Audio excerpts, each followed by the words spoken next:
اعوذ باللہ من الشیطان الرجیم بسم اللہ الرحمن الرحیم ان الانسان خلق ہلوعا اذا مسہ الشر جزوعا واذا مسہ الخیر منوعا۔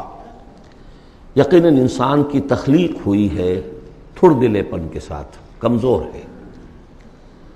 خلق الانسان ضعیفا، خلق الانسان من عجل، انہ کان ظلوما جہولا۔ یہ سب چیزیں خلقت انسانی، ہمارے وجود کا جو حصہ اس عالم خلق سے متعلق ہے اس میں یہ ساری کمیاں ہیں، لیکن ہمارے وجود کا جو اصل حصہ ہے جو عالم امر سے متعلق ہے، یسألونک عن الروح قل الروح من امر ربی، یہ چیزیں اس سے وابستہ نہیں ہیں۔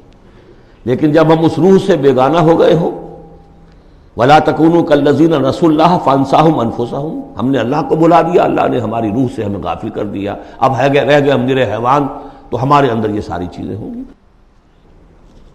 جب اسے کوئی تکلیف آتی ہے جزا فضا کرتا ہے، نالا و شیون، چیخ پکار، وَإِذَا مَسَّهُ الْخَيْرُ مَنُوعًا، اور اگر خیر ملے تو سب کو سمیٹ کر اپنے پاس ہی رکھنے کی کوشش کرتا ہے۔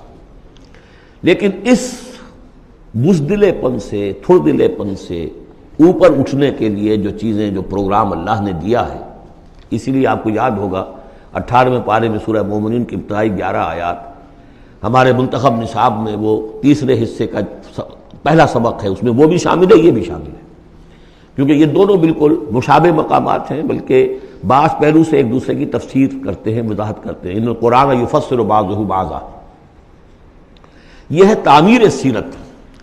کچی اینٹ تھی، آپ نے اس کو ڈالا ہے آگ میں، پکا لیا ہے تو وہ پختہ ہو گئی۔ تو کچھ نہ کچھ پختہ ہونے کے لیے جب خشت بنے تب کام چلے۔ ان خام دلوں کے عنصر پر بنیاد نہ رکھ، تعمیر نہ کر۔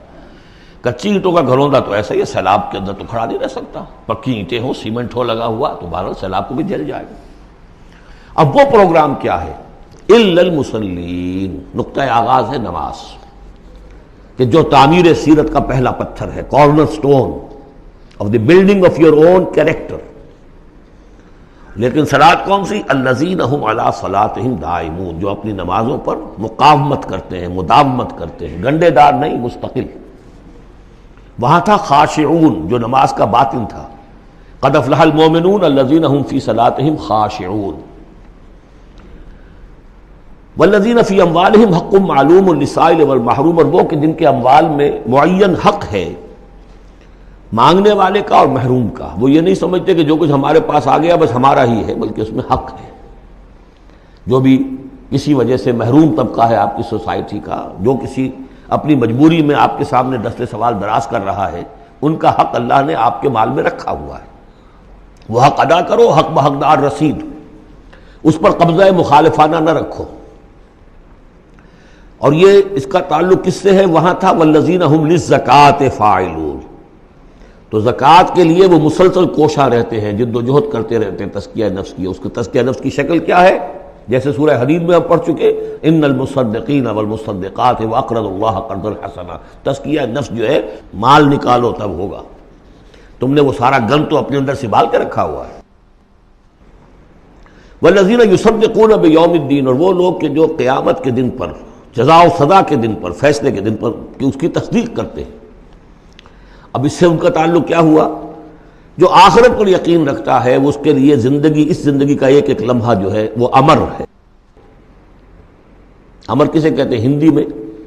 وہ جس کے لیے مرنا نہ ہو۔ یہ ہماری زندگی فائنائٹ ہے، ختم ہو جائے گی، لیکن پوٹینشیلی یہ انفائنائٹ ہے۔ کیوں؟ اس کا نتیجہ انفائنائٹ زندگی میں نکلے گا۔ جو کچھ یہاں کماؤ گے، بڑی کمائی ہے تو وہ خالدین فیہا، اور اگر نیکی کمائی ہے تو خالدین فیہا۔ کہاں سے کماؤ گے؟ اسی وقت سے کماؤ گے نا، پونجی تو یہی ہے۔ اس لیے سورۃ العصر میں اسی کی تو قسم کھائی ہے، والعصر ان الانسان لفی خسر۔ غافل تجھے گھڑیال یہ دیتا ہے منادی، گردوں نے گھڑی ان کی ایک اور گھٹا دی۔ اس حوالے سے جن کا آخرت پر یقین ہو جائے وہ پھر اپنا وقت ضائع نہیں کرتے۔ والذین هم عن اللغو معرضون، یہ وہاں تھا، یہاں ذکر کر دیا جو اس کا اصل سبب ہے، کیوں وہ لغو سے دور رہتے ہیں۔ والذین یصدقون بیوم الدین، وہ یوم الدین کی پوری تصدیق کرتے ہیں، والذین هم من عذاب ربهم مشفقون، جو اپنے رب کے عذاب سے لرزاں و ترساں رہتے ہیں، ڈرتے رہتے ہیں۔ ان عذاب ربهم غیر معمول، یقیناً تیرے رب، ان کے رب کا عذاب ایسا نہیں ہے کہ جس سے کوئی نڈر ہو جائے، نچنت ہو جائے۔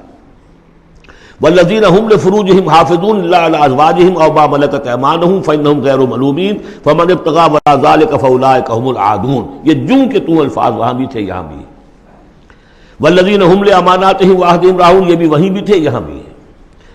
سیکس ڈسپلن، خواہش نفس پر، شہوات کے اوپر قابو، زنا سے اور غلط حرکتوں سے بچنا، پھر جو بھی امانات ہیں اور جو عہد ہیں ان کا پورا پورا پاس کرنا۔ یہاں ایک اضافی شے آئی ہے، والذین هم بشہاداتہم قائمون، جو اپنی گواہیوں پر قائم رہتے ہیں۔ اصل میں یہ بھی ایک امانت ہے، گواہی۔ ایک گواہی وہ ہے جس کے بارے میں فرمایا گیا وَمَنْ أَظْلَمُ مِمَّنْ كَتَمَ شَهَادَةً عِندَهُ مِنَ اللَّهِ وَمَا اللَّهُ بِغَافِلٍ عَمَّا تَعْمَلُونَ۔ اللہ کی طرف سے ایک گواہی تھی، یہود کے علماء کے پاس، انہوں نے چھپا لیا اس کو۔ تو گواہی پر قائم رہنا، گواہی کو واضح کرنا۔ وَالَّذِينَ هُمْ عَلَىٰ صَلَاتِهِمْ يُحَافِظُونَ، اور وہ لوگ کہ جو اپنی نماز کی محافظت کرتے ہیں۔ اولئک فی جنات مکرمون، یہ ہوں گے جو جنتوں میں ہوں گے اور وہاں ان کا اعزاز و اکرام ہوگا۔ صدق اللہ العظیم۔